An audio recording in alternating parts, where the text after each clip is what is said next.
Hello, everyone. As if insufficient aid from its US and EU allies wasn't bad enough, as if direct attacks against Ukraine's capital, Kiev, and various points in civilian infrastructure wasn't enough, Ukraine also had experienced one of the worst cyber attacks over the last 2 years this week. And again, part of the problem here is trying to do too much with not enough and being stretched too thin. There's only so many resources to go around.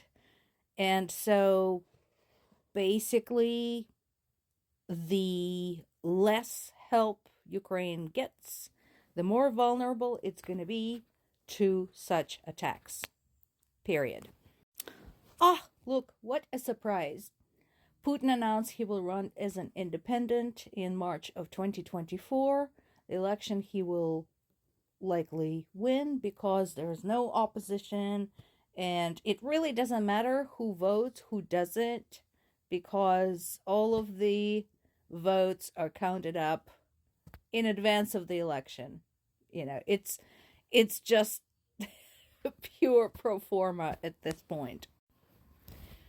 I agree with this, CNN. I don't always agree with CNN, but in this particular case, I agree with CNN. I find it interesting what they brought up, and I understand Ukraine's attitude. So, here's what they're talking about here, that part of the problem is that when Ukrainian representatives, including its president Vladimir Zelensky, go abroad and try to get more help for Ukraine, they try not to whine, basically. They try not to disclose fully the horrors that people in Ukraine are experiencing on a daily basis.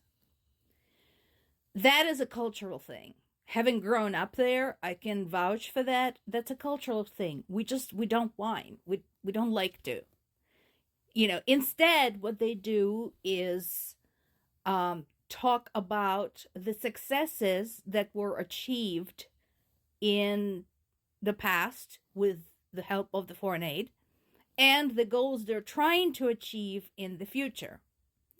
Apparently, that doesn't make enough of an impression, despite independent sources presenting accounts of the atrocities and horrors in places like Bucha and Irpin and Avdiivka and Mariupol, etc., etc.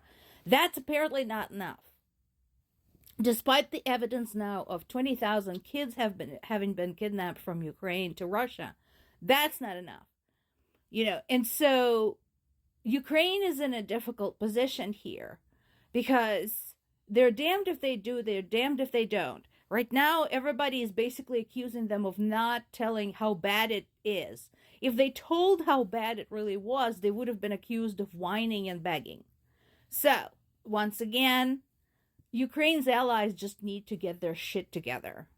The evidence is there. We all know what this war is about. We all know it's difficult. And considering the past conflicts of choice conducted by the U.S., where there were plenty of money, trillions with a T, at this point, the excuse is we just don't have enough to give. That's just bullshit. Well, that's a good question, BBC. What has he got against Ukraine? His friendship with Russia. And I've been saying this over and over. This is a supreme bit of unfairness. And yes, I know what y'all are going to say. Life is not fair.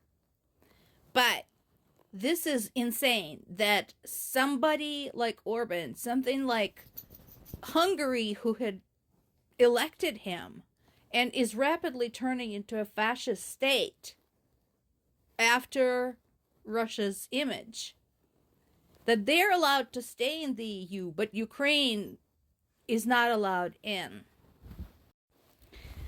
Now, the fact that Orban has been clearly reaching to both U.S. extremists, the extreme right, and have been playing footsie with Putin, that has not gone unnoticed. But my question again is, what are you going to do? He's betraying you.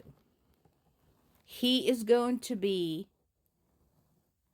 a stick in the mud for every single question that comes up for discussion when Russia is involved. Be careful, Europe.